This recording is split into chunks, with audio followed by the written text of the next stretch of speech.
Around the release of the much-revered 2007 movie musical adaptation of Hairspray, first a 1988 cult film by John Waters and then a smash hit on Broadway, the director of the film, Adam Shankman, published a series of diary entries on BroadwayWorld.com meant to be a fun, behind-the-scenes look of the making of a hit. And in reading it, as a fan, there are definitely some gems. However, as an opinionated bitch, I also have some thoughts, and today we're gonna get into them. I'm excited to hopefully start some conversations in the comments, so please do not hesitate to write whatever you're thinking down below whenever you want. There will be, in my opinion, a lot of things to comment on. I will also link the diary entries from BroadwayWorld.com if you want to read them directly from the source. I know that some of the things that were said were products of the time. Some of them were just weird. One last thing that I will say is that whenever I decide that I want to say something, we're going to stop the beat and we're going to hear this sound. Stop. And then it's going to cut to me talking. Before we get started, I'm Eevee Pacini. I make monthly niche nostalgic video essays and long-form video content about whatever I'm into this month. Last month's video was an Edna Turnblad deep dive. This month's video is a deep dive on the Adam Shankman diaries. I have notes. I have printed this thing out several times. I have thoughts, and we're going to get into them. Thank you for watching. Consider subscribing if you're not already subscribed. These are the Adam Shankman diaries.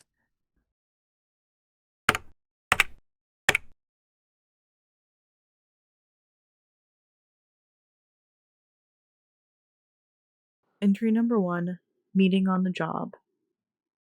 God, I hope I get it. These words have never rang more true for me. I just met on Hairspray, the movie adaptation of the Broadway show. Here's a little history.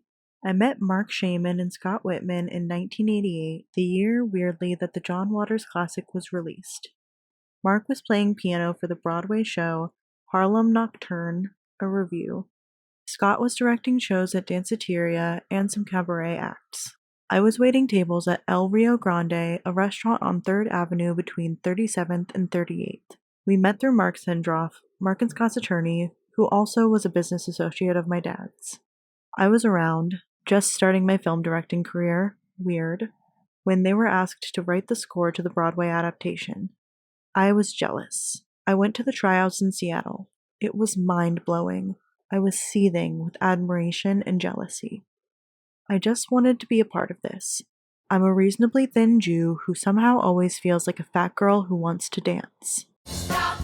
This is maybe not the best one to start off as like an example of things that I'm going to stop and say, because this is me just stopping and saying, like, to me, that's just a strange thing to say. I will also say a little bit earlier in the like 1 or 2 sentences prior to the reasonably thin Jew comment, there's a lot of like, I was really jealous. Like, I wanted to get this. I really was like, needed to get this. And it feels a bit possessive at times. It's something that he cared about, but there's another later comment that we're going to get to at the end of entry number 1 that just really underlines like the possessiveness and the jealousness and the like refusal to let anybody else work on this project, which to a degree is admirable. Like, you want somebody who like really gives a fuck about what they're doing, but not to like the detriment of the project and the message and the director's health, which let's continue the beat now.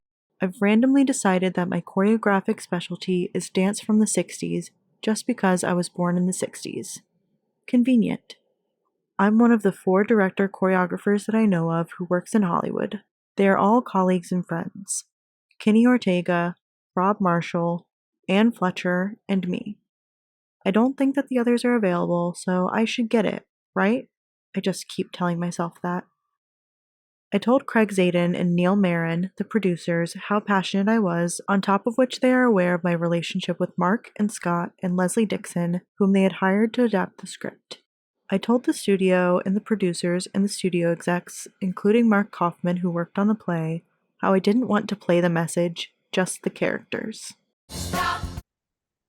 This is Hairspray. The message is incredibly important, especially when it's already coming from like a white savior narrative. Like, John Waters was already a white man, like self-inserting and being like, I witnessed this historical thing where like black people were being mistreated and I wish that it was different.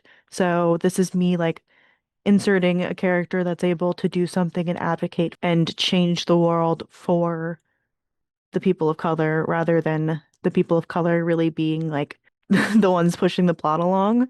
So the idea that Adam Shankman sees Hairspray, which has already been a little bit diluted, in my opinion, there's definitely a good message, but it's not great when the director says that they don't want to play the message in a story where the message is a key part. How, more than anything, the comedy was essential, and how I'd rather drink a crushed glass smoothie than let anyone else choreograph the movie. Like I said, we were going to get to a little bit more of the like territorial like possessiveness of Adam Shankman, and obviously he's trying to like get a vibe across that he really cares about this project. But to me, somebody saying I would rather drink a crushed glass smoothie than not work on this project feels possessive. Maybe somebody else could have been the best person for this. Maybe, in my opinion, I think it would have been nice if a person of color, a director of color, had been able to take on this project and put that lens on it. But that's not what we got. We got a white man who does not want to play the message and just wants to play the comedy, which is definitely an aspect that's important. The levity of it and the approachableness and the satire and all of that was a key part of the John Waters film, a key part of what made the Broadway show so fun. So I can understand how it's a key part that he wants to emphasize for a large scale, like wide release movie adaptation. Like you definitely do want to really emphasize the camp and the fun and the characters and those less abrasive, I guess, aspects. The integration, the segregation, all of that is key. And it does feel like it kind of takes a back seat in the actual movie. And it feels to me like from the beginning, Adam Shankman was completely okay with putting that on the back burner, which not great. Moving on. I'm crossing my fingers. More tomorrow with entry number 2. Entry number 2. I got the job.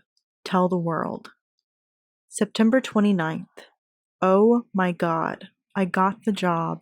I can't freaking believe it. I was told yesterday and went into shock. I can't believe that I actually auditioned for this movie for over a year and here I am. This is like winning the director's version of the lottery for me. They're allowing me to choreograph it as well, which means I better get back to dance class because I'm pretty much way out of shape. I was driving to the gym this morning and I heard it on the news.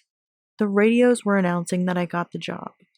I was actually watching the news at the gym and on CNN it was also announced.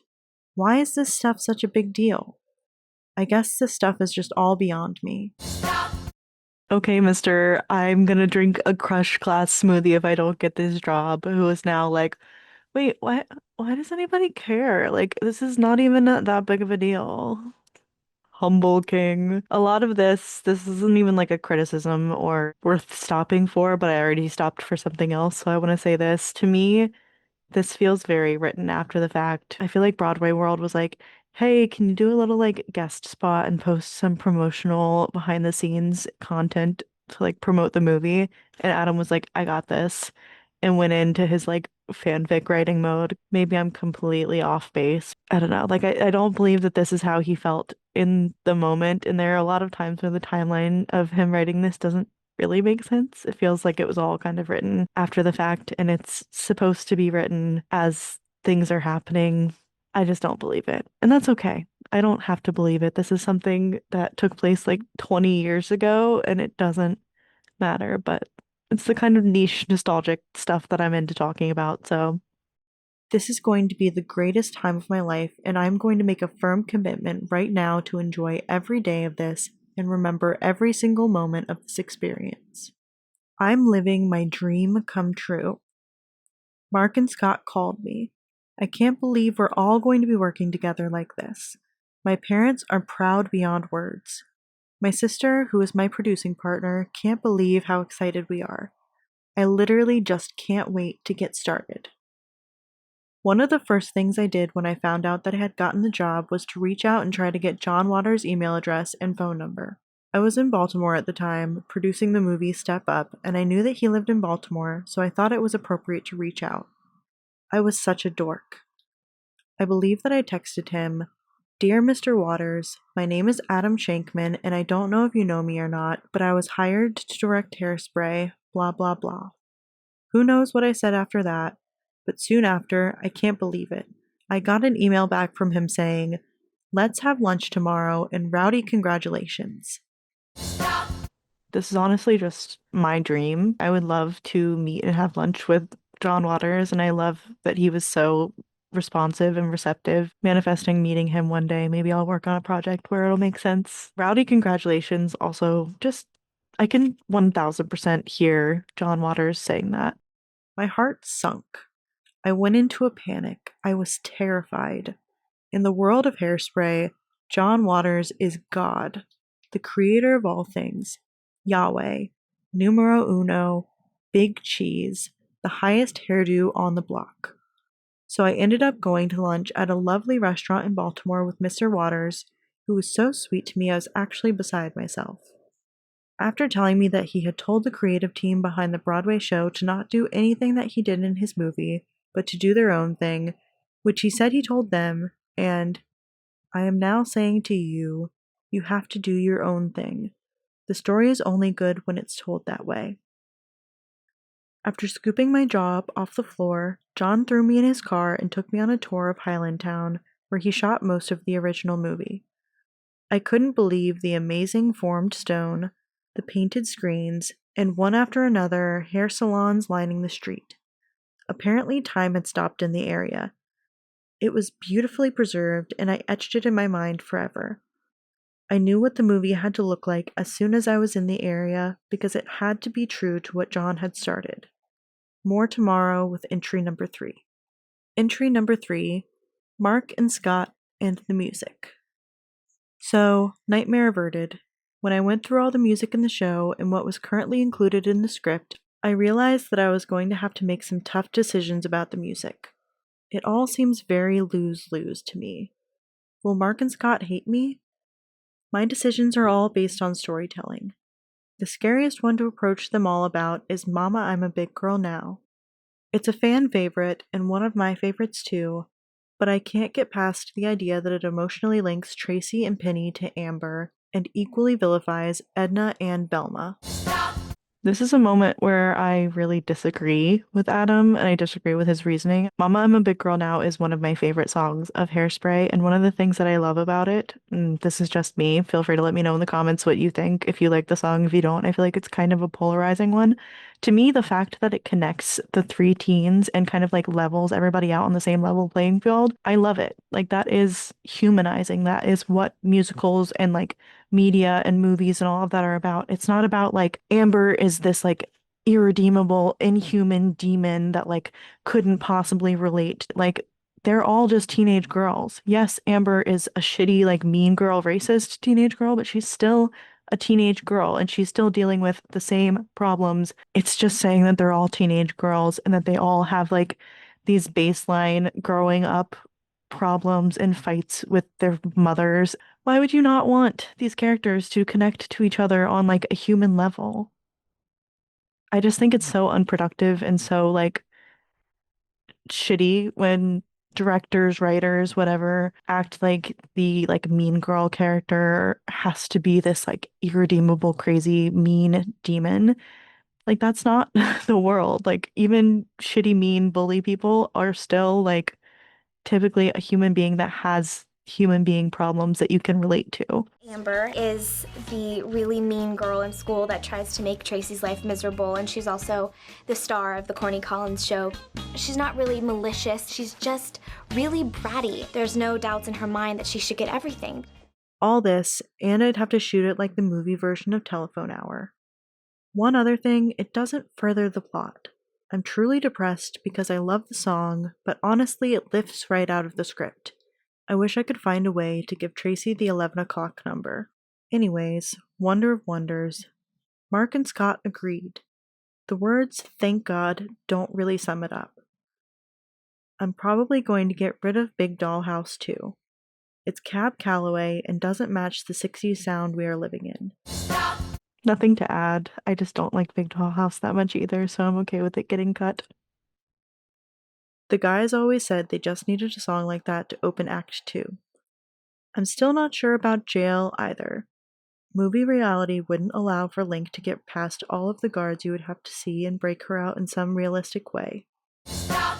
I'm okay with cutting Tracy getting arrested because I think it's just cleaner narratively, and I like I like her parts in Without Love when Get Me Out at the Next Toll. I like that whole sequence a lot better personally, where they're like smuggling her in the car. So I think that was a smart move and a smart change. I do think it's kind of crazy for a musical like Hairspray and a director like Shankman who leans into the camp and crazy and ridiculous pretty regularly to be like, oh no, that's not realistic. Like the climax of the movie is pretty much a character getting snuck into an event in a gigantic human-sized hairspray bottle. Why are we acting like we're like so stuck on realism? It's Hairspray.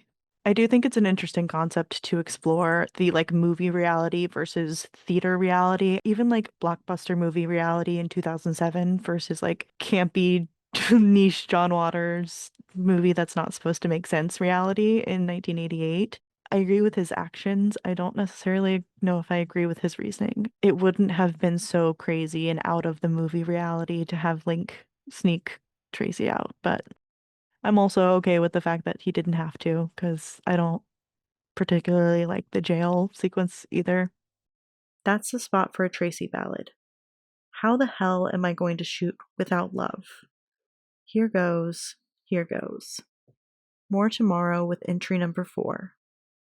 Entry number 4, John and Latifah. Producers Craig Zadan and Neil Meron have been trying to talk John Travolta into playing Edna for a year. Their logic is airtight. Per Hairspray tradition, a tradition I love, Edna is always played by a man and Tracy is always played by a newcomer. More on that casting nightmare later. If I want to cast the biggest male musical star I have, then that star would be John Travolta. I actually love the idea of getting Edna to dance, and John would be great at that. How crazy and wonderful would it be to see Danny Zuko as Edna Turnblad? I'm into it. Craig and I flew to New York to meet with John. Happily, John was staying at the hotel where I practically live, the Gansevoort. Craig and I were dispatched to bag the tiger. It's incredibly important to New Line to have a really big movie star in the role in order to safely sell the movie to foreign territories. As a studio, it seems they are heavily beholden to their foreign distributors. If they have their way, I will somehow put movie stars in all of the parts. How the hell will I do that? This thing about New Line needing the movie to be marketable to foreign distributors is echoed by Harvey Fierstein, love of my life, and I brought that up in my Edna Turnblad deep dive. So if you haven't watched that, feel free to check that out. It is something that was like clearly a very big concern behind the scenes, and I think that's pretty interesting. I'm going to insert a clip from Harvey Fierstein talking about that here. The most of the money, as I understand it, for that New Line film came from China. So when you go to Chinese investors and you say, we've got Harvey Fierstein, they go. So, but if you There's say so we many have, things. Batman eyes or Yes. whatever, they go, oh, okay, we'll put money in. But to me, this is where we kind of run into a little bit of a problem because a big part of the role of Anna Turnblad is the legacy of drag and not just a man in a dress playing the role, but like a physical representation of the history and understanding of queerness, which was a huge part of the original Hairspray and it has been a huge part of it from the 1988 film to Broadway and kind of unfortunately skipped a step or had a little stumble in the 2007 Hairspray movie. If you want to hear more about that, like I said, I talked about that more at length in my Edna video.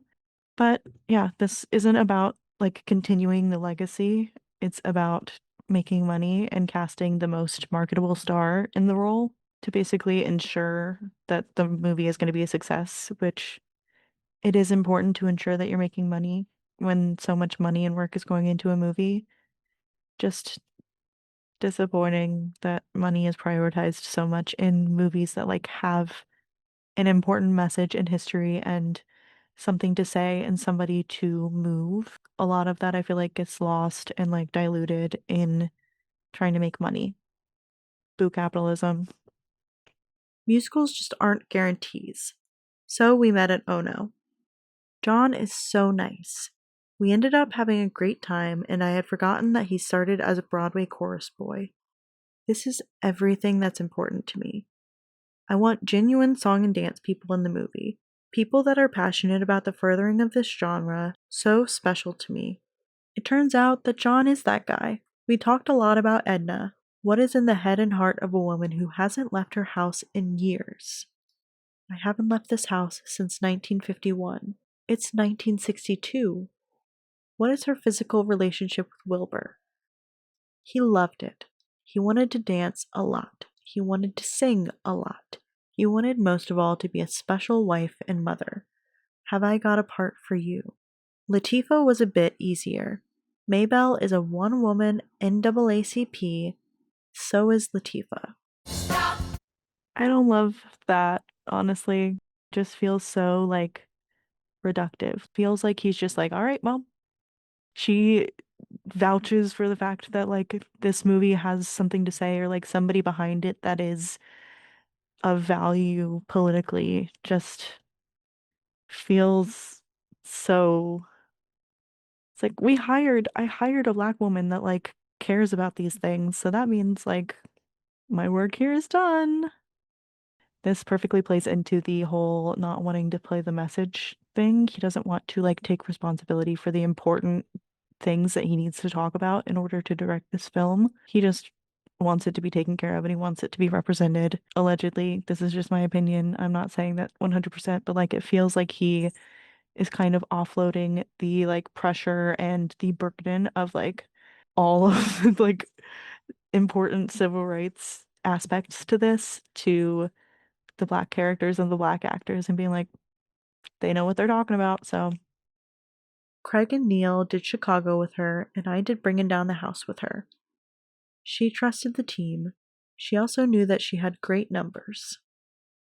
We met at the Four Seasons in LA, and it wasn't long before the sweet talk turned into a deal. I love Latifah. She is talent, fun, kindness, and goodness rolled into one very fabulous and beautiful woman. Whenever we are together, I feel like I am the best man that I can be. I am excited to get to feel that way again for the whole movie. More tomorrow with entry number 5. Entry number 5, my dream team. So I've assembled a team of champions. My 2 best friends are here with me. Anne, Mama Fletcher, who has worked side by side with me since 1990 when we danced together on the Oscars for choreographer Paula Abdul. She was my lead dancer when I started choreographing. She then became my assistant, and when I started directing, I handed off my choreography career to her. I then forced her to take another step and direct and choreograph Step Up, which Jen and I produced. She rose to the occasion, and it was a huge success. When I see dance, I see it on her, and she said she would stall her directing career because she refused to see me go through this without her. I'm having her direct second unit, since a dancer's eye will be needed here.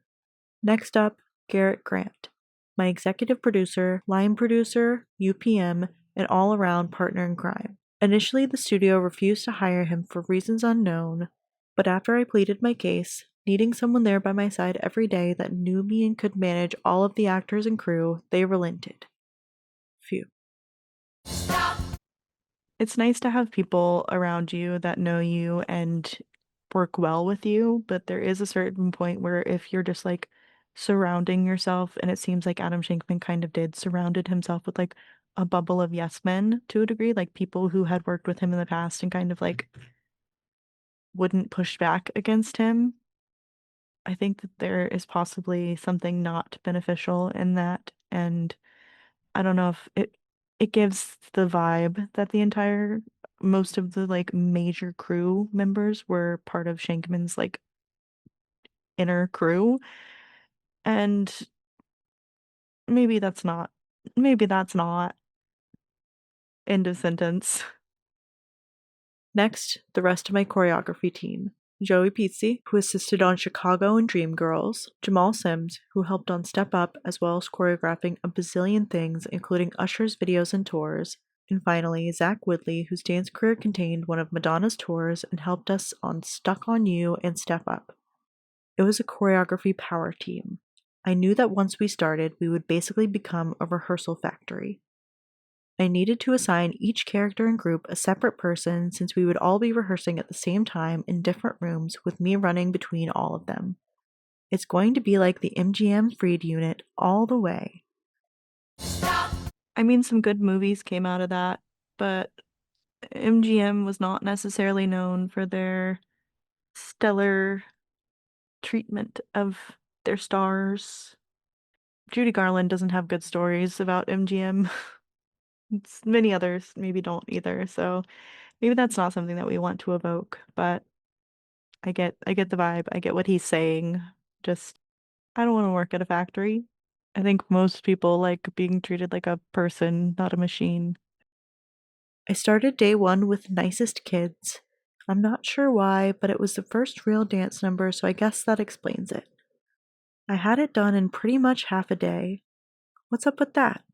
Stored up steps, I guess. I feel like I've been very critical up until this point, and I don't want that because I initially started this because I just wanted to talk about the fun behind the scenes gems, and I hope that you have gotten some of those as well so far. This is really fun to me to know that they started choreographing Nicest Kids in Town first, and that was the first thing that they got out of the way. Let's focus on the fun of that behind the scenes gem for 1 second before I possibly start critiquing Adam Shankman again a little bit. I love you, Adam Shankman. I appreciate your work. I just have some thoughts, okay?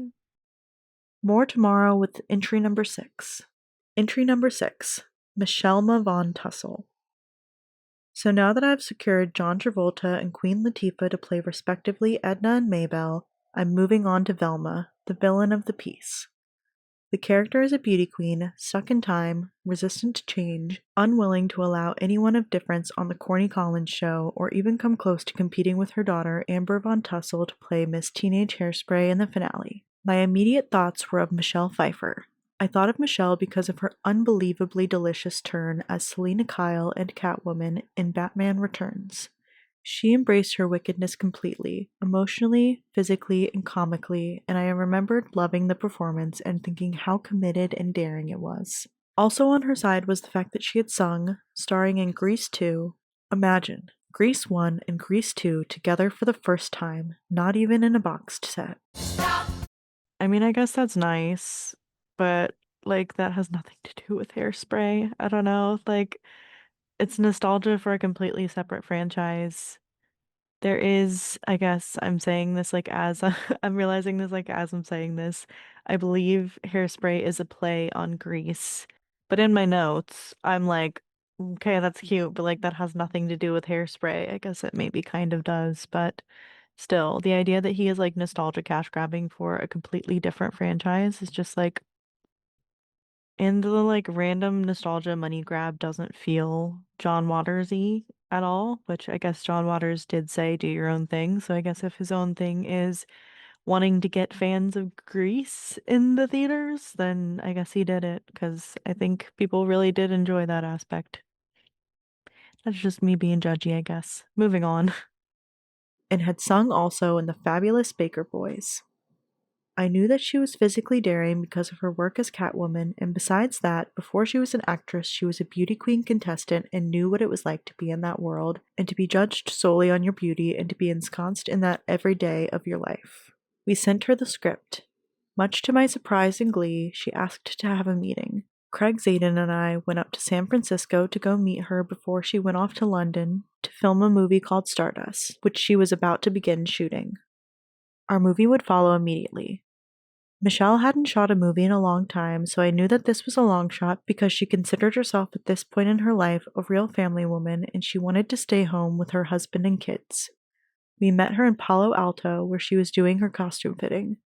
When she walked into the restaurant, my jaw dropped. She was as magnificent today as she was when she was in Scarface, Married to the Mob, and the Fabulous Baker Boys. I had to have her. I couldn't mess this up. Boy, did I have to be charming.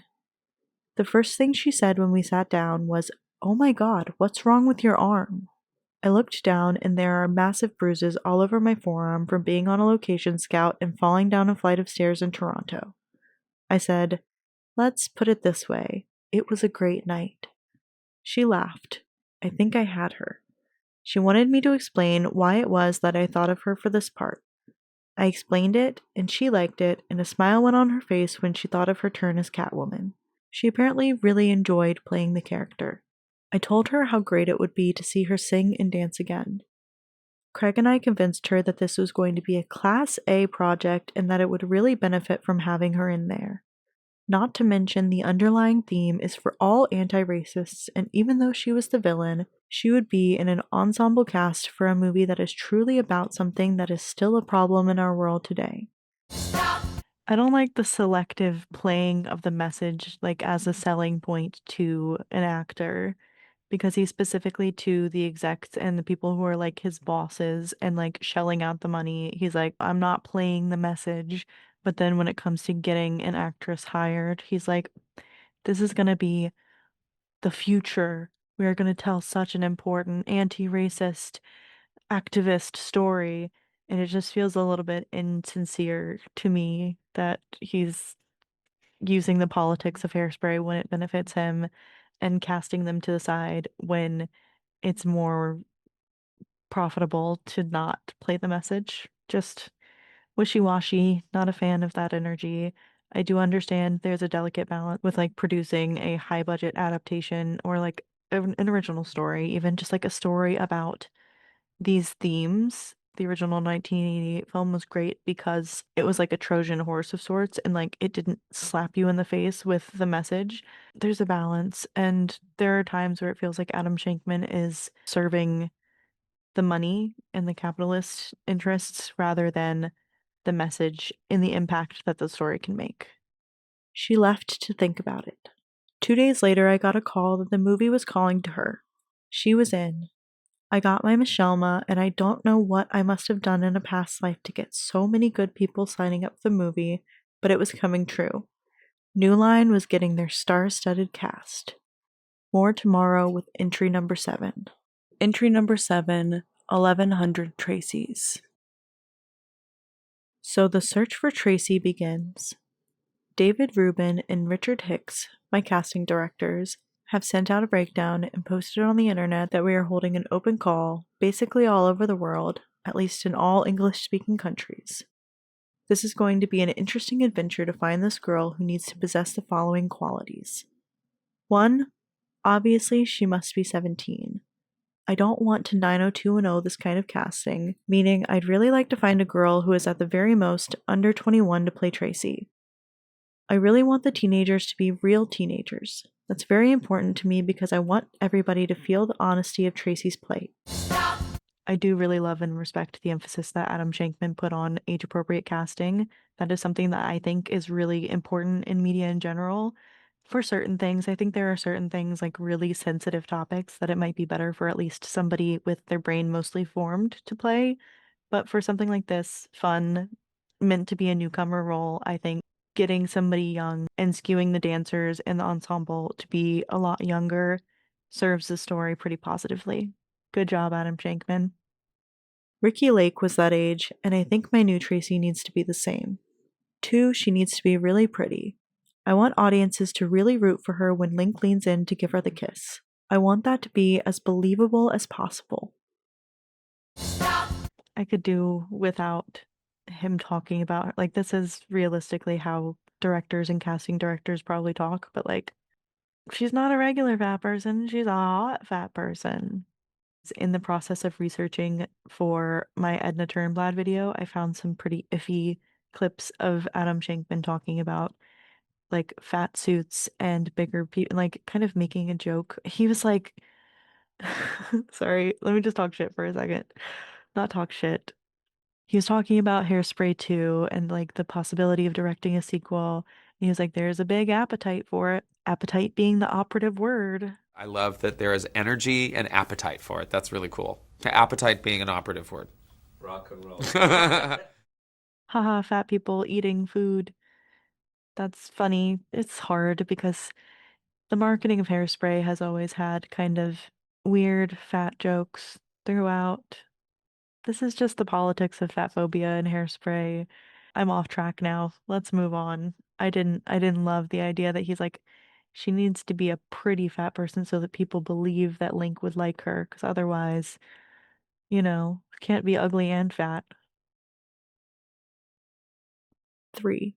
Obviously, she needs to be a girl of size. John Waters told me he really doesn't want a plump girl playing Tracy. It's really important to him that I find a girl who is, not to put too fine a point on it, but frankly, fat. And I don't mean Hollywood heavy. I want a girl who is the real deal. 4. She obviously needs to have a singing voice that soars with great honesty and be able to understand the styles of the late 50s and early 60s. I'd like her to sound a bit like Ronnie Spector at times. Good luck to me. 5. She needs to be able to dance. I'm going to be putting a lot of dancing into the movie that didn't exist in the play. In the play, so many numbers, Jerry Mitchell, who did a fantastic job, was handcuffed to the fact that the dancers had to be able to sing at the same time so they couldn't get overly athletic. I don't have that problem since all of my dancers are going to be able to lip sync. That doesn't mean that I'm going to go for a Cirque du Soleil approach, it just means that I can get really aggressive with the dancing. This girl also needs to have confidence, courage, sweetness, and exuberance. I know that I'm going to find her. I know she's out there. I'm combing the world. Every time there is an incarnation of this particular project, lightning strikes. I'm hoping that I'm going to be the lightning rod on this one, and I can't wait to see who we discover. A few weeks later. So I've been doing location scouting, rehearsing with Mama, and watching what feels like thousands of auditions from potential Tracys on our casting service online. After every city, I'm sent all the top candidates via internet from David and Richard. We found some interesting candidates. It looks to me like we are going to see about 1,100 girls. 1,100 Good Morning Baltimores. 1,100 Mama, I'm a Big Girl Nows. Earlier, he had already talked about how he was cutting Mama, I'm a Big Girl Now, so I would imagine Mama, I'm a Big Girl Now was cut at this point, so it's interesting that it's being used as an audition song. I don't know, that's interesting. I guess it's like a Tracy heavy song. Frankly, sometimes my vision gets blurry watching the auditions over and over. One girl did stick out to me though. She's a little girl from Great Neck. I can't remember her name. I think the guys told me that she works in a Cold Stone Creamery and that she was doing a production of Sweeney Todd in her high school. Who does Sweeney Todd in high school? Wow. She was very cute though. Very Tracy-like. I don't know, but I just keep returning to her audition. This is one of the parts that sounds so written after the fact to me, and I just don't believe it. He's like, this one girl, I don't remember her name. She seems really sweet, and like, I feel like my instincts are just telling me, my gut is just telling me that, like, she might be the one, and it's just like, it feels very, like, fanficky and very, like, I knew from when I saw her. I don't know. Maybe I'm just like painting a not great image of Adam Shankman, but to me, a lot of this feels written after the fact. It's just what my gut is telling me. And my gut is like Adam Shankman's. It's just never wrong. More tomorrow with entry 8. Entry number 8, the nicest kids in Hairspray. We have auditioned what seems like every person under 25 to play the roles of Link, Seaweed, Amber, Penny, and Corny for what seems like weeks and weeks and weeks and weeks. Once again, my brain has turned into scrambled eggs, but some interesting people have surfaced for me. Brittany Snow, who I worked with on the pacifier, is a favorite. She didn't do exactly what I hoped she would in the auditions. I think she was just so nervous auditioning in front of me because we are friends, but I have ultimate faith in her. I also found Hayden Panettiere interesting to play Amber, but I think she has a pilot called Heroes that is going to be picked up, so she is sort of knocked out of the race. Should I title this video Eevee poking holes in Adam Shankman's story and saying that she thinks that he wrote this after the fact? Because it just feels like those like jukebox musicals where it's like, I know this girl called Hayden Panettiere, but I'm pretty sure she's on some pilot and it's gonna go somewhere. We'll see. I think it's gonna get picked up. This show, I don't know, called Heroes. Why am I from New Jersey? Not sure why that's the improv, but it's interesting in it. I really want to go with Brittany. I know that she really wants to do this, and I really have the most fun with her, and I think in my heart of hearts that she is going to be perfect. As far as Link is concerned, My sister kicked the crap out of me for dismissing Zac Efron from High School Musical. I thought he was too Disney and didn't really understand what was so special about him besides the fact that he has the most beautiful eyes on the planet and a smile that has broken the hearts of millions. So I brought him back in to see if I could work with him after she screamed at me for about an hour about how if I didn't cast him, I would be costing the movie millions of dollars, and realized that's exactly what the problem is. His smile was too broad and a little too Disney-like, so once I told him to stop smiling and read it again with a little smoke in his voice, arch his eyebrow, and give me a wink when he met me, I suddenly knew that I had found my Link. It was perfect. I can't wait to chop off that hair, dye it black, and give him an Elvis do. It will be like Samson losing his strength for a second, but then he'll recover it tenfold. As far as Penny is concerned, Amanda Bynes came in and has been aggressively trying to get the part, like a pit bull grabbing on, locking jaws, and shaking us until she gets it. I was very surprised that she wants it, because she is a movie star in her own right and easily opens movies by herself. Penny Albite is a great part, but it's certainly not the starring role. I love her. I think she is like the next Lucille Ball. I'm pretty sure I'm just going to cast her. Despite this definitely being another case of the casting for the box set rather than who is possibly the most informed and best for the role, I do think Amanda Bynes was amazing for the role, so this casting worked out. I love getting to hear this positive experience behind the scenes for Amanda Bynes. I really am rooting for her. It was really sweet to see behind the scenes footage of her on the set. It seemed like she had a lot of fun. I'm really glad that she got cast for this. As far as Seaweed is concerned, Elijah Kelly came in. I saw him and I cast him. There was no two ways about it for me. We had been searching all over the country for him in our open calls, but this kid has everything and spades. He's gorgeous, he's talented, he can sing the hell out of everything, and I just love his energy. None of them are the best dancers I have ever seen, and the choreography team is going to have to work really, really hard to get them up to snuff, but I think we're going to do great. I'm really, really loving the cast so far. Side note, I have no idea who is going to play Corny Collins. I was really interested in Hugh Jackman, Joey McIntyre, etc., etc. I think Hugh Jackman would have been a little bit too old for this role. I'm actually curious. I feel like Hugh Jackman is 15 to 20 years older than James Marsden. Let's find out. James Marsden is 52. Hugh Jackman has to be older than that, right? 57. I guess that could have worked. To me, Hugh Jackman feels considerably older than James Marsden, but I wouldn't have minded seeing him audition. And David Rubin showed me a tape of James Marsden, believe it or not, Cyclops from the X-Men movies, singing on Ally McBeal.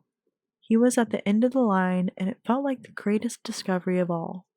Jimmy Marsden is the next Michael Bublé and Frank Sinatra all rolled up into one. He is unbelievable. I can't wait to chop off his hair too and make him look like a young Dick Clark. This is getting really exciting. More tomorrow with entry number 9. Entry number 9. Nikki Blonsky. Nikki Blonsky. What a beautiful, beautiful name. So after an exhaustive search, things are going to turn out exactly how I thought. It's going to be Nikki Blonsky, the girl from Great Neck, New York, who worked in the Cold Stone Creamery. I don't love the way that Adam Shankman constantly, in interviews and in these blog entries, constantly defines Nikki by, oh, she's the girl that worked at Cold Stone Creamery. This is a performer. This is your employee. This is not just some service worker that you're gonna Cinderella story. And it feels like he just wants to really emphasize the rags to riches storyline of it all and be like, I pulled this girl out of obscurity out of an ice cream shop. And I get you gotta tell a good story. And so much of Hollywood is about framing and narrative and showing people what you want them to see and showing people what they want to see. It being a role that is typically taken by a newcomer, it makes sense that he wants to create this meta narrative of finding the perfect girl, but it just feels so heavy-handed to me, and uh, I'm being a hater, but that's okay. I said I was gonna be an opinionated bitch, and this is the opinionated bitch. I couldn't help myself but to keep going back over and over again to her audition on my laptop. There was something just so honest, so refreshing, so sweet, and so genuine that she was in fact a 17-year-old girl from a working class family who literally lived to perform and who happened to be beautiful. Plus size beautiful. As opposed to regular beautiful. Because, she's not a regular fat person. She's a hot fat person. It just was the clincher. I couldn't get past the fact that she was 17. It's all that I kept obsessing over. The fact that she had a great voice and a smile that drove me insane with happiness really made it all happen. I had her come to Baltimore where Zach danced her. Of course, she wasn't the greatest dancer, but she was the most exuberant dancer. She came in and screen tested against our 3 other candidates who were in the final 4, and at the end of the day, people were just unwilling to commit to the decision except for me. I had wavering support, and at the end of the day, I went out and it was Nikki, and will be forever Nikki. I had to tape a message that they were going to play for her at Cold Stone Creamery in order for her to find out she got the part. This is just so, wanting to create a Cinderella story narrative and, wanting to use it for marketing, which, that's Hollywood, baby, but it just, I don't know, it's so frustrating to me how heavily she's framed through her service industry job, and she's like, oh, she's just a little girl from New York that used to scoop ice cream, and I don't know why I'm going into accents in this video, but it just, I don't love the framing. It feels like treating her like she's a diamond in the rough that he's gonna polish and he's discovering, and she's a risk that he's gonna take on. If you see interviews with Adam Shankman and Nikki Blonsky sitting down with an interviewer, a lot of it is just Adam Shankman patting himself on the back for discovering Nikki Blonsky and being kind of infantilizing and kind of objectifying about her. I promise I don't hate you, Adam Shankman. I just have a lot of thoughts. She's going to die. I hope she doesn't, because I need her to knock the rest of the world dead. Now, what was it about Nikki when you saw the tape and saw her auditions throughout the process that you were like, you know what, this is our new Tracy? It was her. First of all, she was a real teenager, and that was essential to me. And by a real teenager, I mean both very real and also a teenager. Right. And she was also outrageously confident and really comfortable in her body, and she sold the songs when she sang it with she shook things that I still am marveling at. Very nice. To this day. But it was just unabashed joy and confidence and exuberance, and it was you just felt the honesty of what was coming out of her. There was no act going on. More tomorrow with entry number 10. Entry number 10, welcome to the Nut House. So I have my creative team locked in. Rita Ryak will be doing the costumes. Her passion is unsurpassed, and the fact that she seemed a bit like a maniac made me very happy. She has a great black bob with a nice white streak through it, and a nice white bod with a great black streak through her heart. A nice white bod. That's your coworker, that's your employee, that's your peer. That's somebody that you don't need to be sexualizing, and this is the first time in these diaries, but not the only time, that is a little questionable, and maybe HR could have been called. Kind of crazy, the self-reports that take place throughout. Anyway, let's get back to the fun behind-the-scenes facts. She has done a ton of work with Ron Howard and was also nominated for an Oscar for her work on The Grinch. She's going to keep me running. I think I talked about Peter Pan collars and buttons with her for about 3.5 hours. This is going to get fun. For the production designer, I'm going to be working with David Grotman. He did Casanova, An Unfinished Life, The Shipping News, Chocolat, and The Cider House Rules, just to name a few. He started out as a theater designer and really seemed to understand that I was trying to anchor the movie with a very firm physical reality. I love the color palettes that we discussed. We just seem to see eye to eye on everything. He's going to do an amazing job. Finally, the insane Bohan Bazelli. my director of photography, is from somewhere in Eastern Europe. I'm not sure exactly where, but I can barely understand him because he gets so excited and he talks even more quickly than me, which I've never heard of before. A little dehumanizing, a little characterizing this man by like his passion and his craziness and the fact that you can hardly understand him instead of all of his accomplishments. Like the rest of the people kind of get all of their accomplishments, and we do get some of Bohan Bazelli's accomplishments listed, but first and foremost, Adam Shankman is like he's this crazy guy that I can't understand, and he's just so passionate. I feel on Bohan's behalf, I feel a little like it was dehumanizing, but perhaps I'm just a little bit sensitive. He did some really interesting work on Mr. and Mrs. Smith and The Ring, which were two of my favorite visual movies in the last couple of years. Once again, his unbridled passion is winning him the job. He seemed to understand that I wanted the whole thing to look like a giant bowl of candy. Let's see what he does. The idea that he wanted the movie to look like a giant bowl of candy is in direct, like, opponents with what he was saying about like riding through Baltimore with John Waters and wanting to really capture that energy, because Hairspray in 2007 does not look like Hairspray 1988.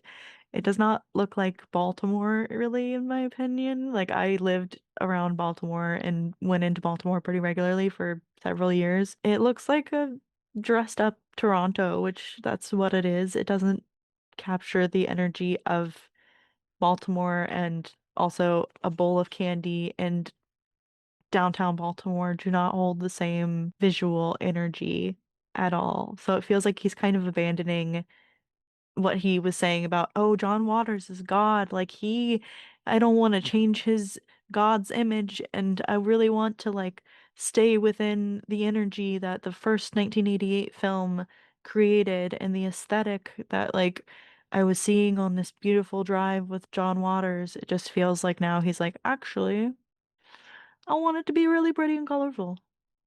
That's his prerogative, and it's a very colorful film. It just doesn't look like Baltimore. With this group, I'm very interested to see how exactly it's going to work out. For an editor, I chose Michael Tronick. He also worked on Mr. and Mrs. Smith, but most compellingly, he was Bob Fosse's music editor.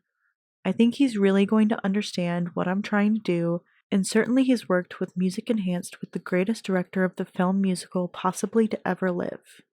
More tomorrow with Entry 11. Entry 11, let the games begin. So rehearsals begin in earnest. I've been working with Zach, Jamal, Joey, and Mama now for a few weeks. We've gotten most of the dance routines set. We've started getting in the actors. Lon Hoyt and Keith Cotton have come out to help with the music from New York. They work on the Broadway show, but have taken a little leave to help us with the movie. Elaine Overholt, a voice coach who has actually worked on Chicago with Craig and Neil, and also myself, has flown out from Toronto to give vocal coaching, and we are beginning with all of the kids' numbers. There is going to be rigorous training for all of them for the next 2 months. They will be dancing for at least 4 hours a day and then rotating with each other for vocal schedules. We are going to do all of the recordings a week before we start shooting, so at that point, everyone will understand their parts and what they are doing choreographically so that their vocals will match all of the different action. That means we will just be rehearsing and rehearsing and rehearsing. Hopefully just until right before they drop dead of exhaustion.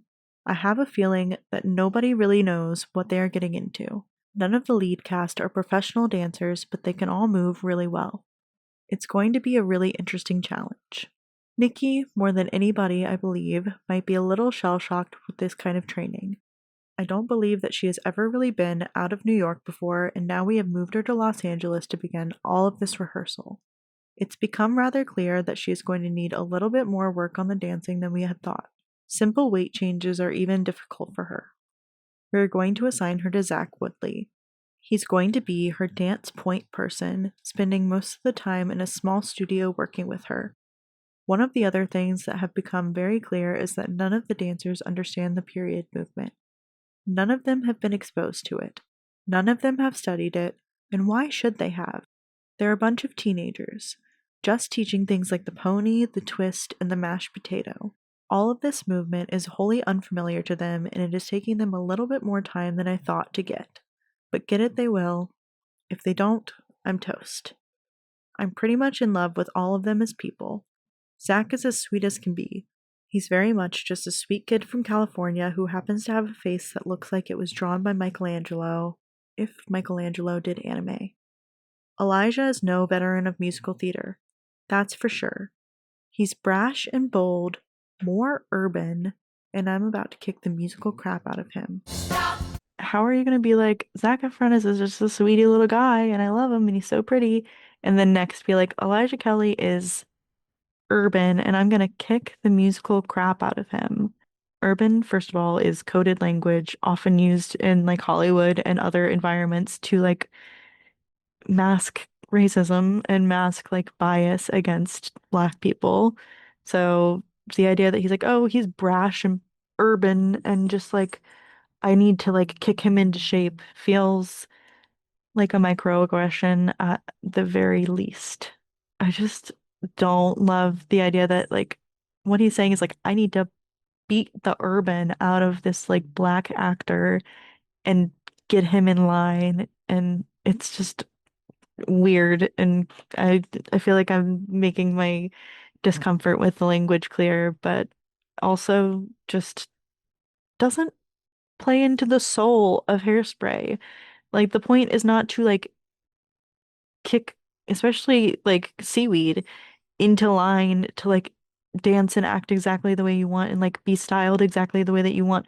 The whole point is that like these characters are bringing in a new front and like doing their own thing and doing their own style. And the idea that you want to like tame and train somebody that in the last other chapter you were like, he's great. I love his energy. He sings so well. He's such a good dancer. Like to then turn around and be like, he's just not doing it. He's too urban. He's too bold. He's too brash.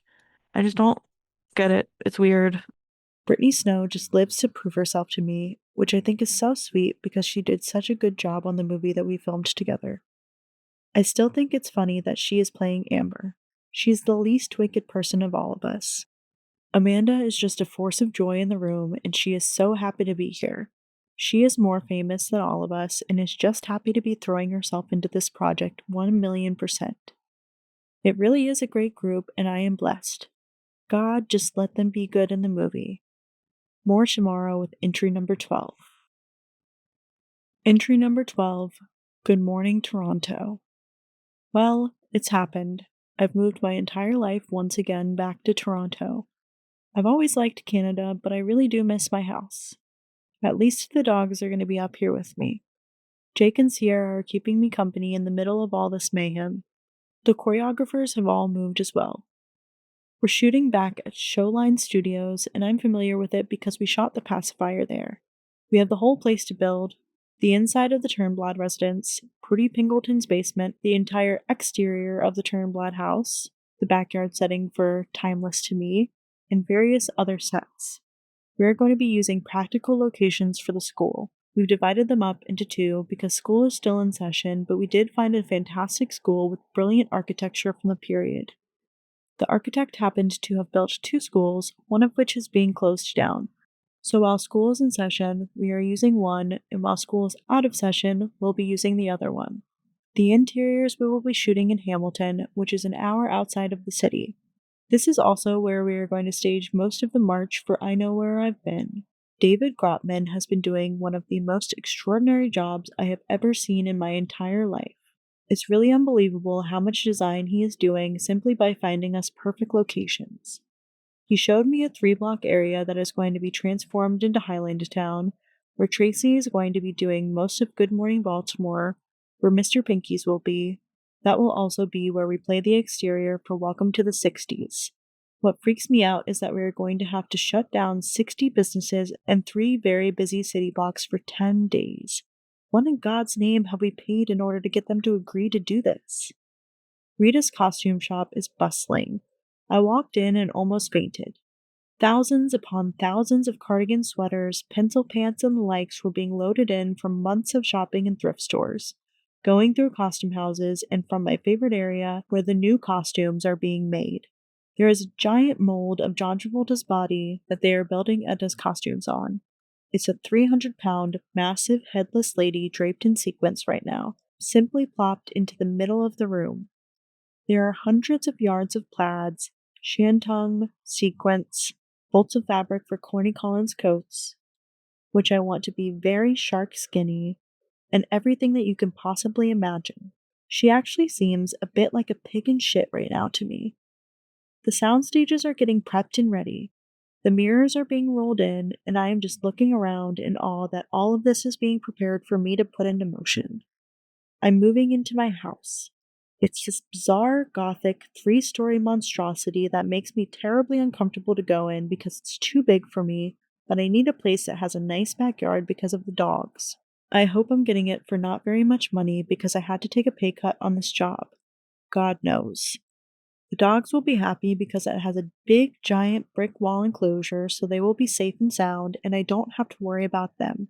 One thing that does make me very happy is that it has a big living room with a giant TV in there so that I can have the cast over to watch So You Think You Can Dance every Wednesday, which is something that I think will bond all of the dancers. Does that make me a geek? If it does, well, I guess who cares? I do think it's interesting that Adam Shankman kind of complains about how the dancers don't have much knowledge or understanding of the 1960s era, and then in the free time that he's given to bond with these dancers, he spends it watching So You Think You Can Dance, a modern dance competition show that, as far as I could research, wasn't actively working on at the time, but went on to work on for years. That's actually how I knew who Adam Shankman was, is that I used to watch So You Think You Can Dance. So maybe I'm a little bit biased because this is something that I like, one of the core tenets of Adam Shankman's career that I know.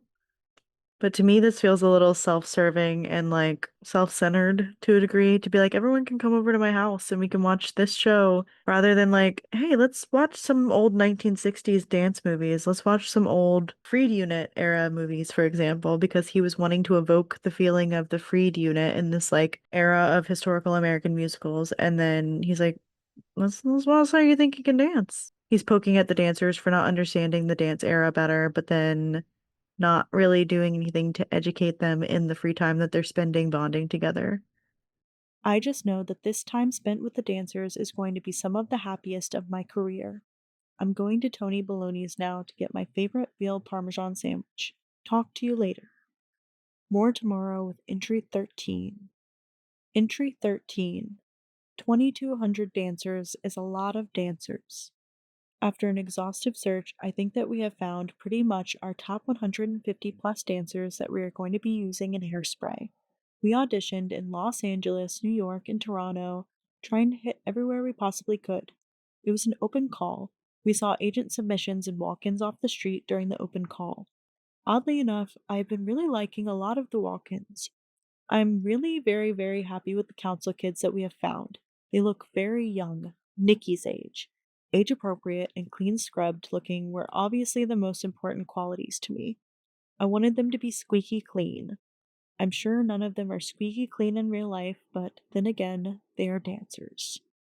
Zach, Jamal, Joey, myself, and Mama didn't really debate on anybody. I just really can't believe how many people turned out for the calls. We made them really fun. I wanted to see personalities just as much as I wanted to see technique. In the New York auditions particularly, it was hysterical. Everybody was cheering for each other by the time it got down to the final 50. It was like So You Think You Can Dance on steroids, but all they're really doing is dances from the 60s.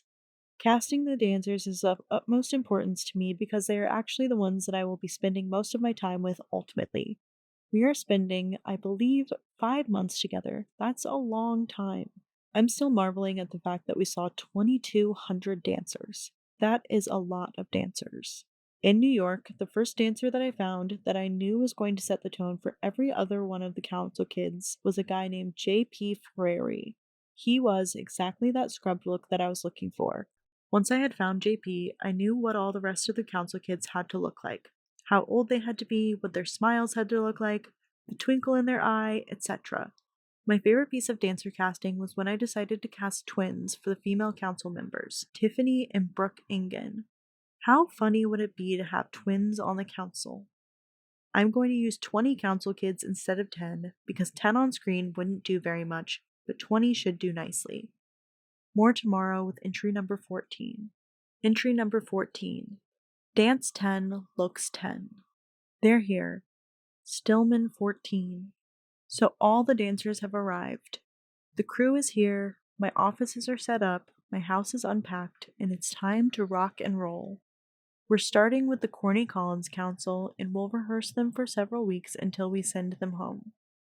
Then the detention kids will come, and we'll start rehearsing them separately. It feels a bit West Side Story to keep the blacks and whites apart, but it's all very Hairspray. I'm pretty sure once we get them all together, there's going to be a lot of swirl. Chocolate and vanilla, that is.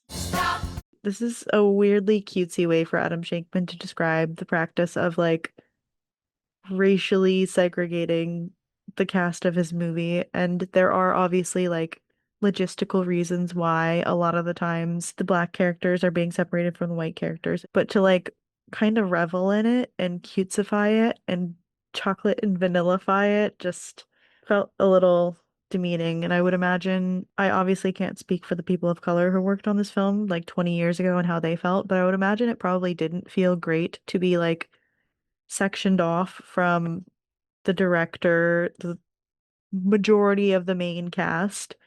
Definitely one of those things that, like, 20 years later is a little bit more problematic than it probably was back then. Still not great, still not ideal from Adam Shankman, the director, who is in control of this narrative about integration and just kind of treats it like a cutesy little swirl. It should be very interesting. I really do like the kids. Everybody has their very unique personalities. It's fun watching the interaction between the American and Canadian dancers. I sort of had a fear at a certain point that the American dancers were going to be better than the Canadians, but it turns out that's just not true. The Canadians just happen to be a lot sweeter than the Americans, but certainly no less talented. Tiffany and Brooke are becoming a challenge to figure out how to tell them apart. It's sort of turned into a game for the choreography team. We did notice that Brooke has a mole above her lip, so anytime we're talking to them, we just have to look for the mole. Unfortunately, if we're slightly too far away or one of them is turned at a certain angle, we don't know who we're talking to. It's gonna be even more challenging when they get the wigs on. Maybe I should make one of them wear some sort of tag or maybe even name stickers. Hello, my name is Brooke. Hello, my name is Tiffany. That would be convenient. Sarah Jane seems to be brash and has a nice leadership quality. I do like that. She's very calm and relaxed. It makes me very happy. I have Becca from LA. She's a good old standby, makes me happy. I hired Haley Podshun out of the LA Touring Company. Also Jesse Weaver. He's Canadian, she's not, and I love the way that they dance. I have a feeling that Jesse is going to be rock solid for me, and I'm probably going to end up using him in Welcome to the 60s because he's Canadian. Everett Smith's also fantastic. Very sweet, soft-spoken, more fluid, maybe the nicest of all of us. The Canadians wear their kindness on their sleeve. Then there's little Josh Feldman. He seemed very distant, very off-putting, like he didn't want to be here, but as time progresses, he seems to be becoming one of our group leaders. He was probably the best of the Canadian boy dancers, and he's a real dude. I like that. He seems to be very, very, very good friends with Nick Baga. They're sort of becoming the terrors of the group. Shockingly, almost every one of the guys I hired is straight. It's sort of fantastic. I have a feeling it's going to make a lot of trouble. Then, of course, there's little Corey. I can't even write down the name that I started calling him in rehearsals. He's the youngest of the bunch. Most of them look like children. To me, this is just creepy. Like, how are you going to emphasize so much how you want, like, a really young cast that, like, looks young and is, like, 21 at the most, and then kind of sexualize them? Regardless, this would be a weird way to talk about his employees, but the fact that Adam Shankman surrounded himself with so many young people and then is being weird and sexual with them, we're gonna get to a worse example in a minute, and I'm gonna go on a little bit of a rant, but, like, It just shows like a lack of boundaries. It's not necessary to be suggestive to your employees in this way, especially young employees that are like a good deal beneath you as the director and choreographer of the entire film. Like, not only is he the director, he is also the choreographer. Like, they cannot get away from this man if they wanted to. I'm not accusing him of harassment. I'm not saying that he did anything in particular. This is all alleged, my opinion, my interpretation of a situation that I was not around for 20 years ago. But the way that he talks about this, not only the way that he talks about this, but also the way that this is like the good version that he's putting out there to promote for the movie. This is not like the gospel truth. I can tell that he like polished some things, and I've accused him of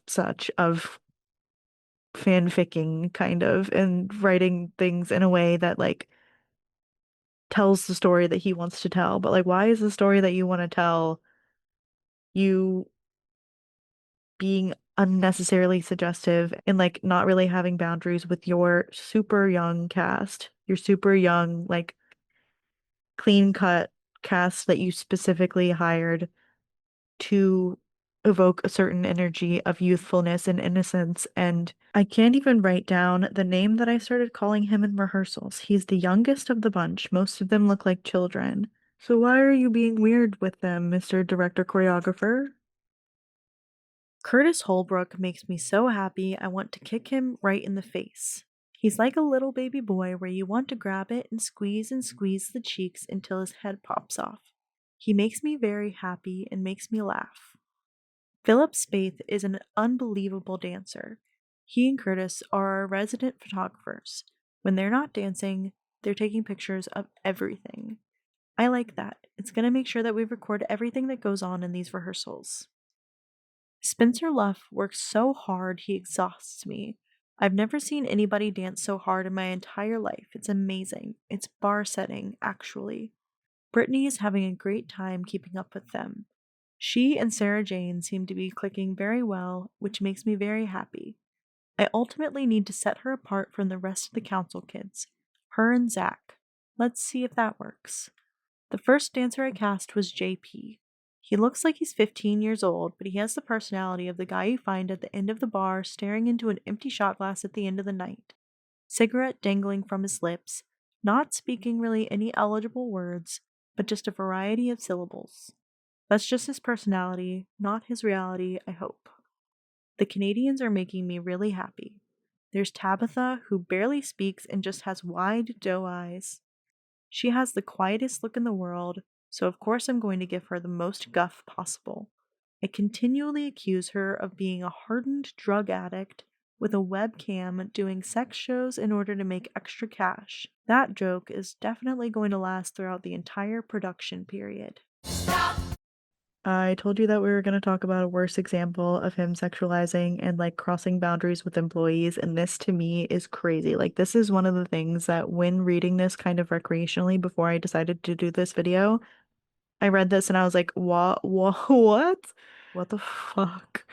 Like, why would you put that out there? Why would you do that, first of all, to one of your young, vulnerable, quiet female employees? Like, targeting one of your employees regardless, one of your female employees regardless, with a weird joke about her doing work. I might censor that. SW.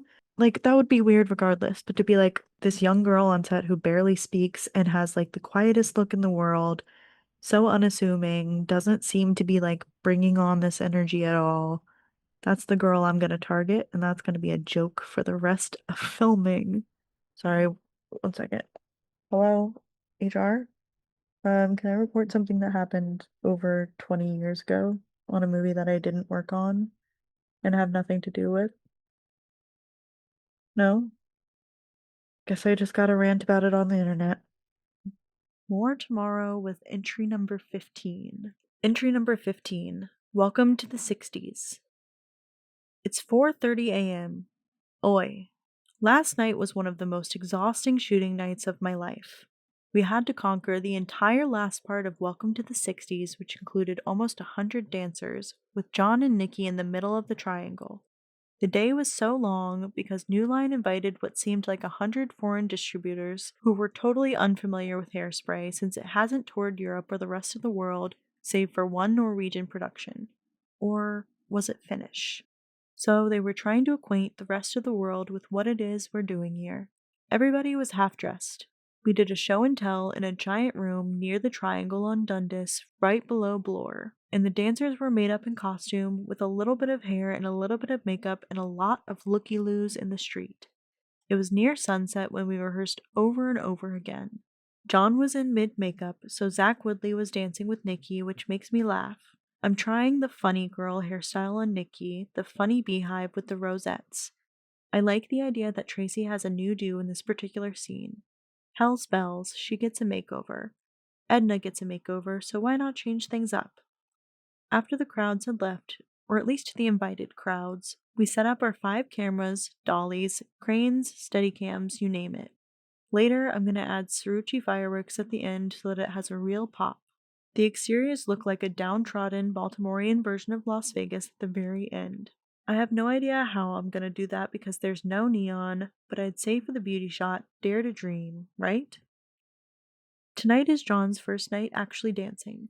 It's sort of scary. He's running around in these giant fake legs, giant fake body, pet pink Cleary dress, the pink sequins dress, and I have a feeling he was having problems breathing because it was just an enormous amount of work. So I'm definitely a bit of like a blue curtains ass bitch who reads into the choice of words that people decide to use. Giant fake leg, giant fake body, enormous amount of work. Why do we hate fat people? Like, why are we emphasized so much? I talk about this a lot more in depth in my Edna Turnblad video of just like the casual fat phobia that exists throughout like every iteration of Hairspray, but especially the 2007 movie adaptation, I feel like does the worst with the fat phobia. Like the musical has some iffy lines and some like marketing campaigns that weren't great, but Adam Shankman being the person behind this movie, I feel like allowed a lot of casual fat phobia to fly because he is the type of person that like I don't know this man. This is just my like opinion. This is just what I've gleaned from watching a bunch of interviews. He's the type of person that like thinks he's not fat phobic. We're gonna get to it actually. I'm not gonna we're gonna a little teaser that I have some opinions. If you want to hear more extended thoughts about my opinions on the general fat phobia of Hairspray and fat suits and all of that jazz, I talked about it a lot more in depth in my Edna Turnblad video. I also interviewed my friend Nathan Shepard, the theater actor whose dream role is Edna Turnblad, and we talked about a lot of different things. I initially did that interview with the intention of just pulling out clips to use for my Edna Turnblad video, but then I liked the interview so much that I made it available on my channel. If that's something that you want to check out and hear more in-depth discussions about this topic, that might be up your alley. Overall, though, the amount of trouble that they had, first of all, getting John Travolta into all the prosthetics and the fat suit and all of that, and then the amount of trouble that John Travolta apparently had with all of the prosthetics on and all of that. It's just like hire, hot take, hot suggestion, just a thought. Why don't we just hire an actual fat person?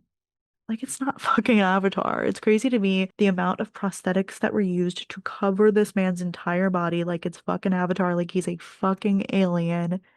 It's a fat woman. Just get a bigger person. It's too late now, but should have just gotten a bigger person. I started to laugh at the opening entrance. He and Nikki have to run so far that they're completely sprinting, holding shopping bags, getting out of the car to get to their marks on time. The streets are wet so that they'll have a pretty shine to them, reflecting all the light.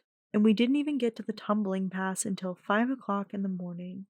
Everybody was dying. John seems to like to work at this hour. Boy, is this what the whole shoot is going to be like? You've got to give props to everybody. They worked their heinies off. Jamal, Zach, Joey, and Mama all running around from dancing group to dancing group making connections. It was mayhem. I'm just going to have to cross my fingers and hope for the best. I think it will look good. Halfway through the night, I just started to move the camera between every take so that I'd have different angles. This section needs a lot of cutting, I can tell, because we keep having to move dancers in order to fill up the square triangle. I got home at 9:30 a.m. That's showbiz. More tomorrow with entry number 16. Entry number 16. Run and Hear the Bells.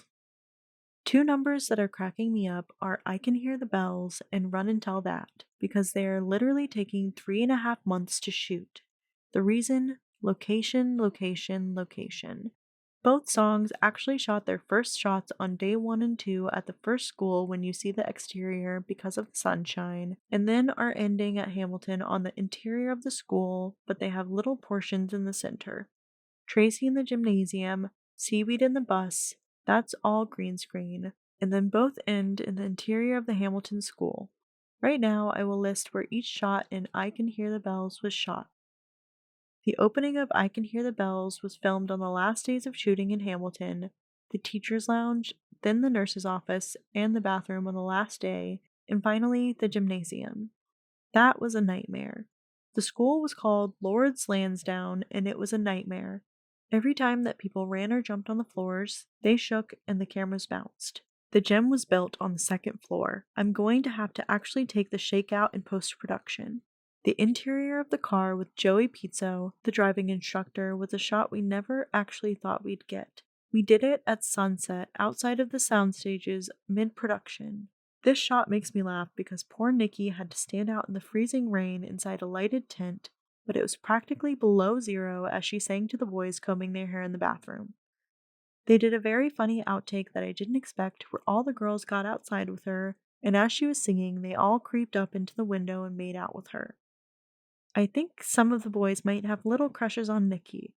I love that curvaceous is killin'. The ending of the classroom sequence was also day 2 of shooting. Nikki's like a pro already. She's a machine. This might be the greatest casting find I'll ever know, not to mention that I adore her. I want to hug her, squeeze her, pop her head off, kiss it over and over, eat it like an apple, and then stick it back on her body. Adam Shankman, speak normally about your fucking employees for 2 seconds challenge. The aggression and the food metaphors, I understand he's trying to be cutesy, and maybe that's just the way that he talks, and maybe that's just the way that he shows affection. Nikki Blonsky is referred to as like food or an underdog. Treat her like a human, treat her like an employee, treat her like a singer, a dancer, a performer. She's not an apple. Don't bite her head off. I'm not trying to read Adam Shankman, he's just giving me so much material to criticize him with. Sorry. Run and Tell That. The same thing, exterior of the school day 2, where all of the detention kids burst through the doors and dance. Then, day 3, little Inez at the exterior of the bus. That horrible dirt sand pile that poor Elijah has to dance in is gonna bug the hell out of me. He has to clean up his pants every time he has to do the James Brown 3/4 split. Then, the opening of the scene was shot in Hamilton on the last 2 days of shooting. On the last day of shooting, the interior bus was shot 3/4 of the way through production, all green screen. We did a cool thing where we carved a bus up the front and back. Everything is on giant wheels, so they just can kind of wheel in and wheel out as I need them to. The camera can basically go into any part of it. Nikki, Zach, and Amanda all sit on apple boxes in the back while Elijah and all of the detention dancers dance their hearts out in the bus. This is really cool. It actually happens to be one of my favorite ideas besides Nikki singing Without Love. Ann Fletcher shot all of the second unit shots of the moving city.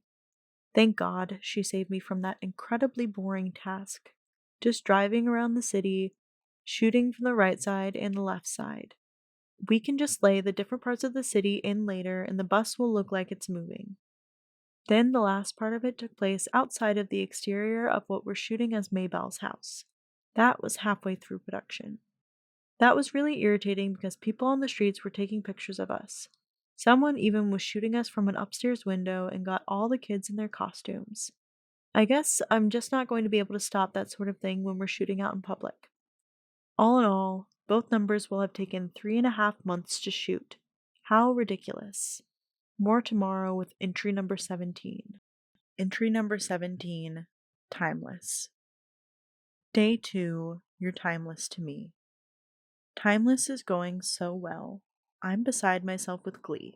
We're doing the second day of the backyard sequence with John and Chris, who are doing their 2 changes as the tango dancers and then as Fred and Ginger. It's actually scary having to do a big change on John because it's both hair and makeup, and that takes well over an hour, not to mention the 4.5 hours it's taking him to get ready in the first place. But it's coming off like a dream. The tango dress came out so hysterical I almost wet my pants when he walked on stage. He really does look like Barbra Streisand if she ate the entire state of Rhode Island. All stuffed sausage encased into black lace and rosettes. It's absolutely romantic. Beautiful. You can't convince me that this man respects this character or bigger women. To say hilarious, like, I do understand that there's a level of comedy in a like traditional male movie star being dressed in like, I don't know, like I can't even pretend that I'm trying to understand it, but maybe I'm just like I'm so woke and so entrenched into like queer and drag culture that I'm just like it's not really that funny. Like it's either an interesting thing for like queer art or it's like a man making fun of a woman, and there's not much nuance in between those two for me. Like if I see a man in a dress, typically it is to make fun of a woman or to like embody and pay tribute to a woman in a respectful and fun and queer way.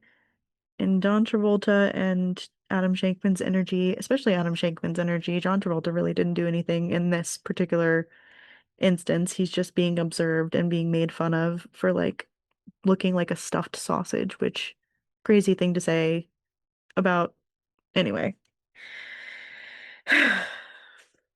Like I almost wet my pants. It's not that funny, actually, and just totally incongruent with how John Travolta was like, I want to play this as a serious, authentic, deep motherly role. Like I'm channeling my own mother in this role. And then Adam Shankman is like, look at this fucking stuffed sausage over here. And Chris and John are so committed that it's making things pretty easy. I'm having a great time moving the camera all over the place. The reverse shots are a bit of a pain in the ass because we have to lift the entire brick wall out to shoot into the laundry lines. Mark and Scott are having a little bit of problems right now because the song is such a sentimental centerpiece for them. I hope that their split is temporary. I love them so much. They're 2 of my best friends, and I can't imagine them without each other.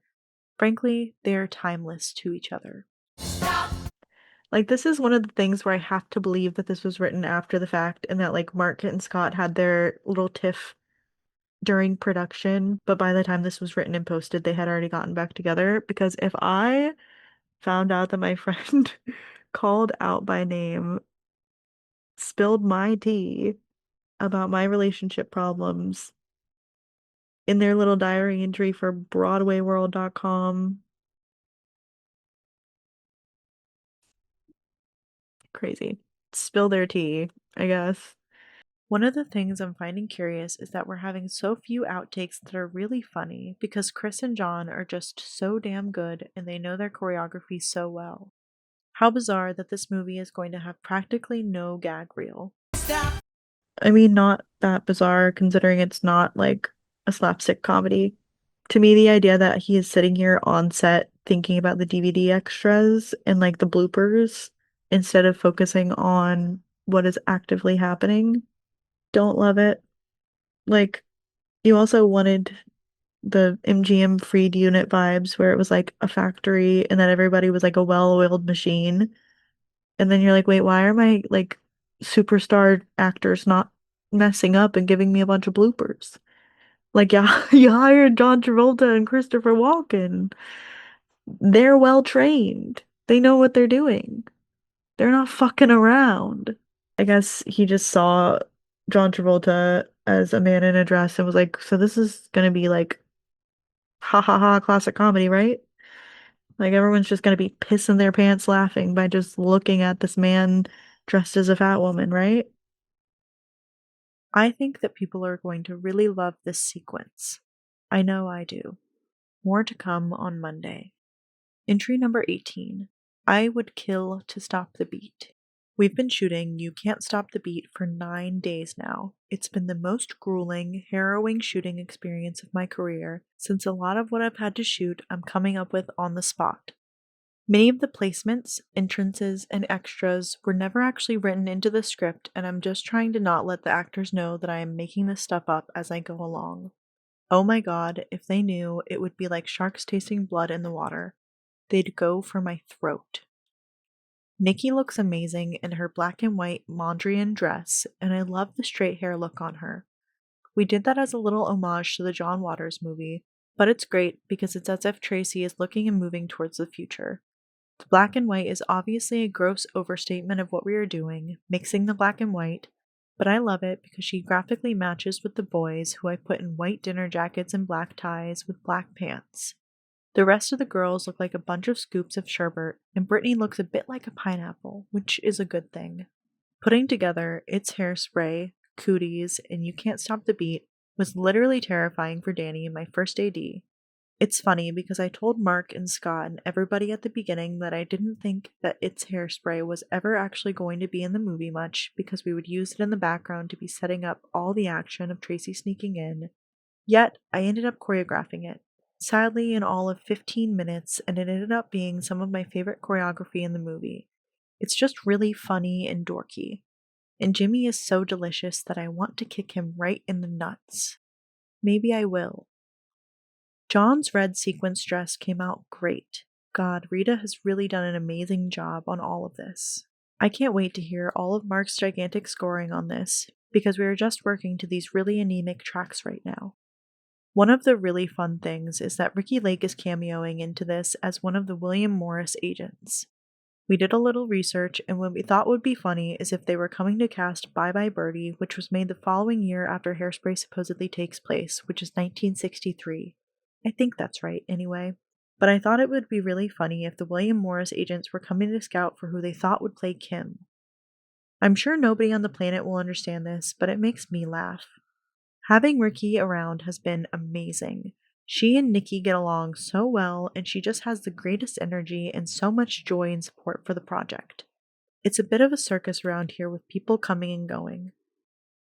We've become the looky-loo capital of Toronto. It seems like people must be selling tickets because there are constantly strangers walking around on the soundstage, but I'll never notice them until it's kind of too late. They'll just sort of be sitting in the bleachers of the TV station. I'm pretty sure they are probably the parents and families of the Canadian dancers. Has anybody ever heard of a little thing called a closed set? Oh well.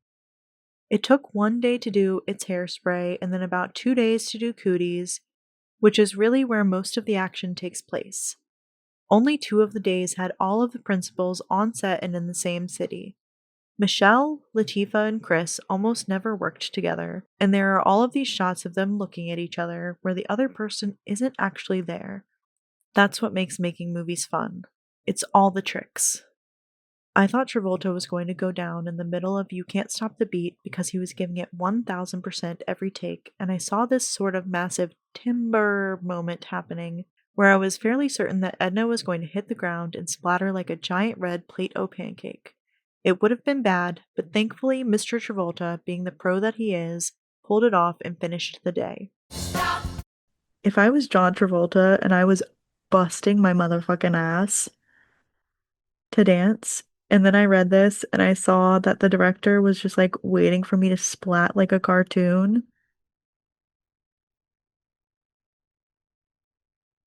Also, again, with the food metaphors, I don't know why everybody is food. I don't really understand it. There's a sequence that I'm not really liking that replaces the "come on you Von Tussel's gonna shake those fanny muscles" where Velma gets arrested that I'm very unsure of. It seems sort of forced and fake. I think her comeuppance is best presented in the simple fact that she is fired. Fans of the play, of course, are going to want to cut my throat, but in a movie, people can't just change in one line of sung dialogue. No one would believe in it. Everybody's been exhausted. We've shot most of the big dance sequences and definitely most of Latifah's verse at 3, 4, and 5 in the morning. I don't know how this keeps happening to us, but I'm just praying that we got everything done. Brittany is making me laugh so hard in this sequence. She is just milking every moment and killing it. In Amanda's dress, it's so tight that she can't dance, walk, or run in it at all. She is like a skittering little stick figure. I hope that everybody really enjoys this. I'm kind of feeling so-so about Little Inez's choreography. I think it sort of got away from us, but oh well, hopefully the whole energy of it will play. I personally just would like to stop the beat, and if there were a god, I would be able to. That having been said, it's the greatest ending number ever written for any musical ever, or at least that's my opinion. I agree that You Can't Stop the Beat is one of the best closing numbers of any musical. Curious to know in the comments if anybody has any other ending numbers of musicals that they think could at least compete with You Can't Stop the Beat. I personally have one that I would like to enter into the race, and that is Who Lives, Who Dies, Who Tells Your Story from Hamilton. To be fair, that wasn't an option when Adam Shankman wrote this blog entry, so I can't fault him for not mentioning it, but I would if I could. Apparently I'm an Adam Shankman hater. I'm really not, I promise. Entry number 19, I Can Wait. Mark and Scott wrote a song called I Can Wait for Tracy to sing in the Pingleton Cellar. It's a glorious power ballad, and I always thought that even in the show, the big ballad, the 11 o'clock number, should be Tracy's. I guess I understand why it goes to Maybelle in the show, but for me, I really wanted Tracy to have one. I don't know if I could resonate with this less, because I Know Where I've Been, first of all, is just one of my favorite songs in Hairspray and one of the most powerful musical theater songs in general. But also the idea that you want to take that moment away from Maybelle in a story that is about racism, but is already through a white perspective for basically, I mean, the whole movie, but like most of the songs are written, most of the lines, most of this like sung lyrics are delivered through the perspective of whiteness. Maybelle finally having this moment, I Know Where I've Been, it finally hands the story to the black characters for like 3 minutes, and he wants to take that away and give more to Tracy. Crazy. I have also just never felt like Tracy was missing like an emotional moment. Like we got to know Tracy. We got all of the time possible with Tracy, pretty much. We're gonna read the lyrics to I Can Wait in a moment, but it's not at all better than I Know Where I've Been, and I am so glad that Adam Shankman didn't get his way in replacing I Know Where I've Been or giving Tracy this 11 o'clock number. So incredibly unnecessary. Also, why are we trying so hard to copy Grease? Tracy is her own character. She's not Sandy from Grease. She is Tracy from Hairspray. I just think that this perspective is absolutely just off base. I disagree. There's a lot of back and forth about what the song should be. Tracy's crisis of faith, etc., and her sense of resolve, and they wrote a truly fabulous song in the vein of Hopelessly Devoted to You, but with a lot more power and, of course, a lot more key changes. You gotta love that Mark Shaman. The Pingleton Cellar is a tiny square box, and shooting an entire ballad took a lot out of me. I had to squeeze something like 75 angles out of a tiny box with bunk beds and pickle jars in it. It was incredibly sweaty and hot on the soundstage while we were shooting, and because of the nature of the song, I kept falling asleep in my chair because it was so hot and it was such a slow ballad. Actually, I didn't fully fall asleep, but my head would bobble and my attention would drift occasionally. Nikki, of course, is brilliant and couldn't be sweeter. I'm just trying to give her enough movement to motivate the different camera angles. When it's fully orchestrated, it's going to be unbelievable. The song, I Can Wait, was eventually cut from the movie but will be on the DVD as part of the special features. I am now going to read the lyrics to the song that was cut from the 2007 Hairspray film, I Can Wait, that Adam Shankman thought should replace I Know Where I've Been. Still a crazy take. First verse. On my own, there's no chaperone, but my heart still is mine for the keeping. Tracy, take a rest. You can pass this test. You can still dream your dream while you're sleeping. Chorus. If I can just stay true to the steps I've taken, it will all come through. If it's fate, let it be. 'cause now I see I can wait. Verse 2. Change takes time, it's a long, hard climb, but I'll get to the top if I'm steady. And where love's concerned, well, I guess I've learned just to trust he'll be here when he's ready. Chorus. If I can just stay true to the steps I've taken, it will all come through. If it's fate, let it be, 'cause now I see I can wait. Bridge. Plant the tiniest seed down below, tend it well, and stand back. And just watch it grow. Watch me grow. And then the chorus again. If I can just stay true to the steps I've taken, it will all come through. Name the date and say when, but till then, I can wait. Not gonna lie, it's kind of giving mid-Christian pop from like 2007. Like, this is definitely one of those songs that's like not written about Christianity or like not written about Jesus, but like it could be about Jesus if you want it to be. It's very switchfoot coded, not gonna lie. Just not the direction I think Hairspray needs. I don't think Hairspray was missing a song that could easily be co-opted by like youth groups. It's truly giving like You Will Be Found from Dear Evan Hansen. Take that out of context, and that is a gospel song that a Christian, like 13-year-old girl is crying her eyes out to. So that is actually the last piece of commentary that I have for the Adam Shankman diaries. I'm gonna let the rest of the diaries play through and then my outro. I just wanted to quickly say to anybody that's watching that has watched this far, I know this video is really long. Thank you for watching. Consider subscribing if you're not already subscribed. I really enjoyed making this video. These videos are a complete labor of love for me. If you want to support me in any way, following me and subscribing is enough at this point. I am hoping to open a Patreon at some point, but I really don't feel like I'm ready at this point to give the consistent output and have people relying on me. I just want to keep it as my little thing until I'm a better oiled machine. So, thank you for watching. Please let me know in the comments if you enjoyed this video. Please let me know in the comments if you had any thoughts about these diary entries.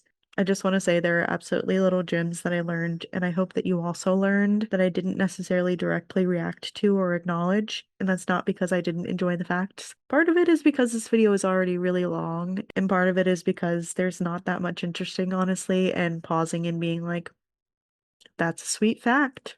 So just because this video leaned a little bit more towards criticism does not mean that I didn't love learning these things or that I don't appreciate that Adam Shankman put these out here.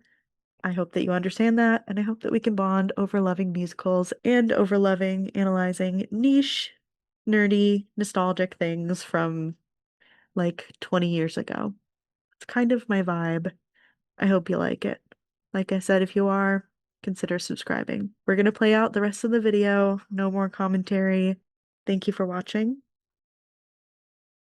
Entry number 20. This magic moment. I will never forget this day. It was perfect. I didn't know that people could even dream this big.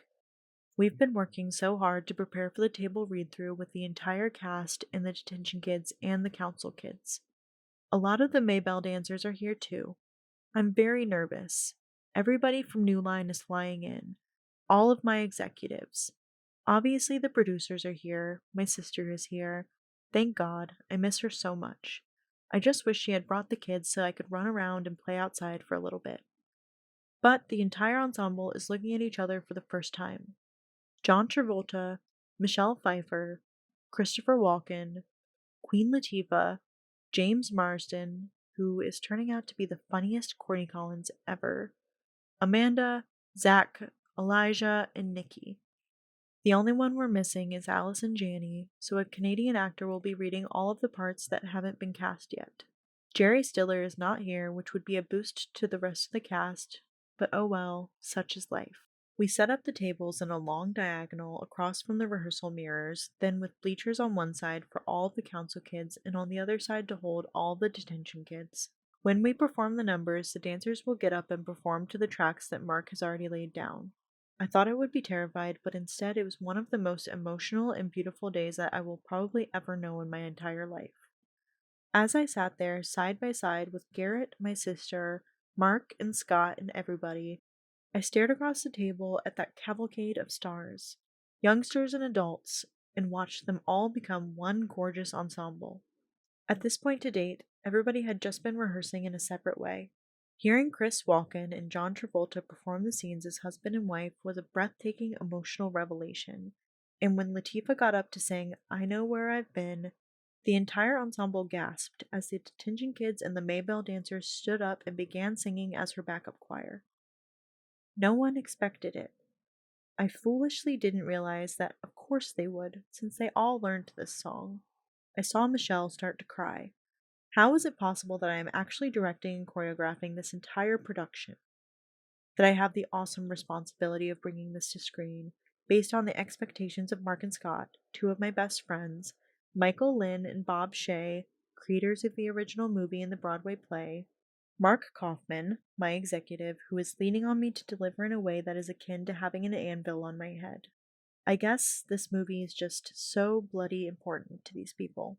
One thing that became so unbelievably apparent to me is that Nikki is literally the beating heart and soul of the entire production.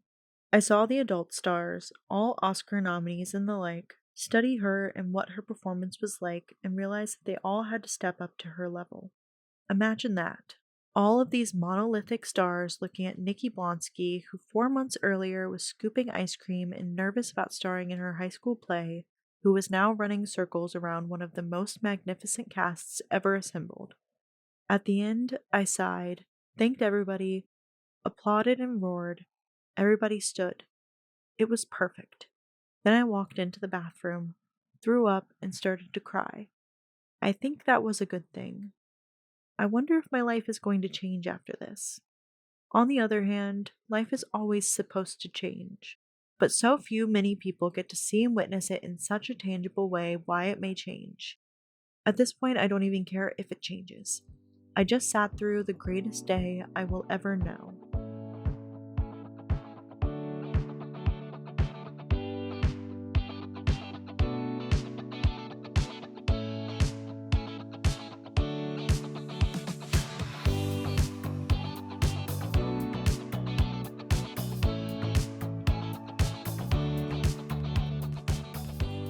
Adam Shankman is like, I have discovered everyone. Like, these people who have been in the industry for years. James Marsden was in Enchanted in the same year, I believe.